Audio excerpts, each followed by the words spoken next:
بسیاری از افرادی که تلاش میکنن ویدیوی فان و اینترتینمنت بسازن، سعی میکنن با استفاده از هنر ادیتشون هم یک جنبه‌های فان رو به این ویدیو اضافه کنن. توی این سری از ویدیو من میخوام بهتون یاد بدم که چجوری همچین ادیت‌های فانی رو ایجاد کنید.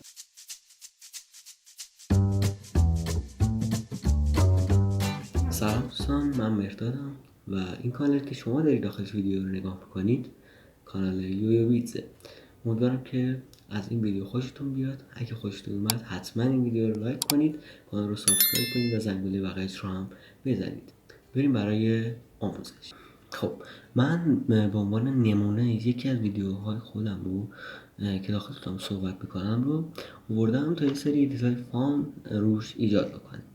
توی پارت اول این آموزش من قصد دارم یه سری افکت‌ها رو شما یاد بدم و نشون بدم تا بتونید خیلی راحت یه سری افکت‌های فان رو روی صورتتون و محیط اطرافتون درست کنید که جذاب بشه. خب برای اضافه کردن این افکت‌ها به ویدیومون وارد بخش افکت میشیم.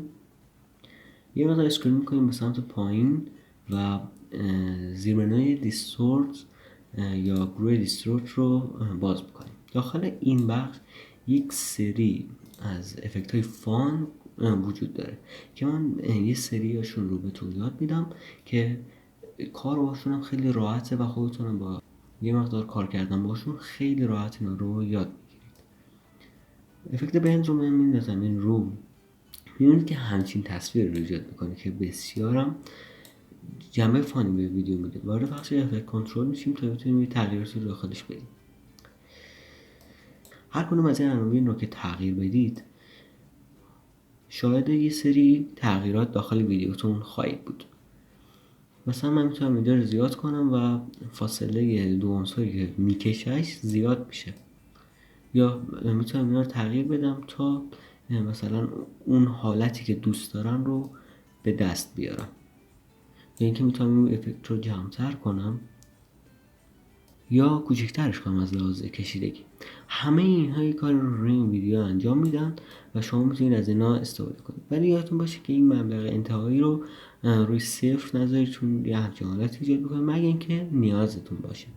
این از افکت بند که ما تونستیم یک حالت خنده‌داری روی صورت من ایجاد کنیم. میبینید که ما اگر یه مقدار اینا رو اسکرول کنیم میتونیم به اون حالت دلخواهی که مد نظرمون هست برسیم. میریم سراغ افکت بعدی داخل گروه دیستورت.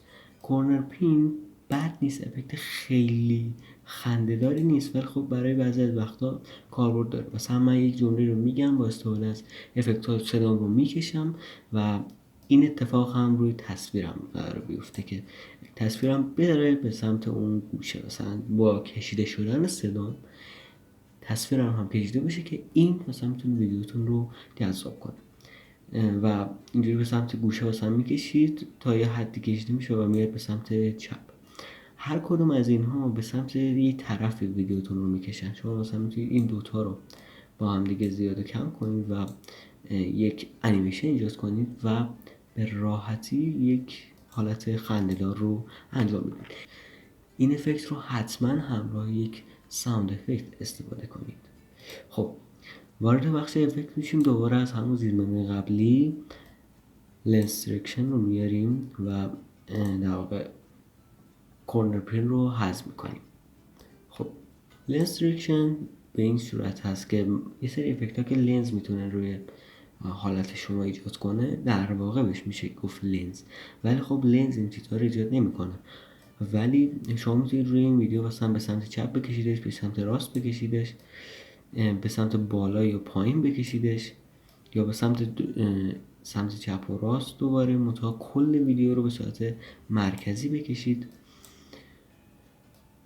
و به سمت بالا و باز به سمت مرکز هدایتش کنید. من مثلا اینا رو ریستارت میکنم، بعد میام مثلا یه مقداری به سمت بالا میکشمش، یه مقداری مثلا چپ و راست، و ببینید که میتونید حالت صورتتون رو مثلا نگاه کنید. صورت من اینجا کشیده میشه و یه حالت خنده‌داری رو ایجاد میکنه. در بک‌گراندتون هم هر رنگی که بخواید رو میتونید استفاده کنید.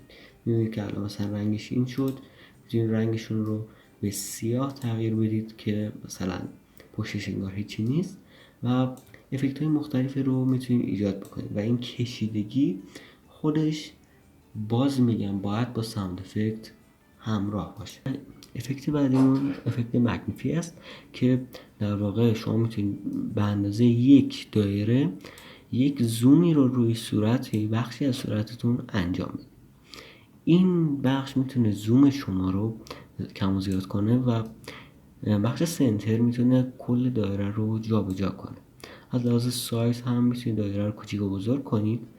مثلا من میارمش به این حد، اسکیلش رو یه مقدار میارم پایین، در واقع اون زوم یه مقدار بالا پایینش کنم تا ست شه و فدر یعنی دورش به صورت کاملا خطدار کراپ شده باشه، یا اینکه مثلا یه مقداری فید داشته باشه. و یه مقداری فید بدید بد نیست. ناکنید من الان این مقدار بزرگتر کنم انگار که دهنم بزرگ شده، انگار که نه انگار این افکت گذاشته شده و اگر من پلی کنم میبینید که دهنم هم مثلا اینجا بزرگ است و خیلی جذاب و زیبا میشه.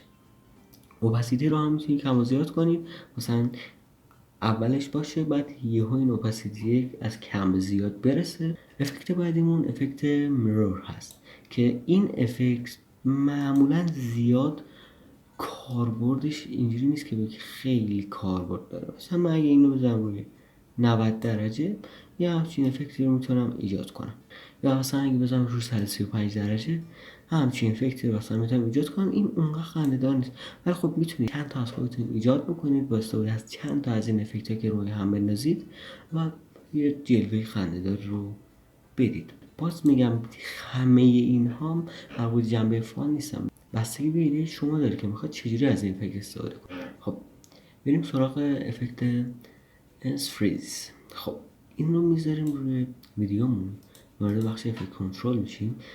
این افکت واقعا خنده‌داریه. مثلا اگر سنترش رو بیارم روی صورتم یا روی دهنم میبینید که خیلی خنده‌دار میشه اگر من ویدیو رو پلی کنم.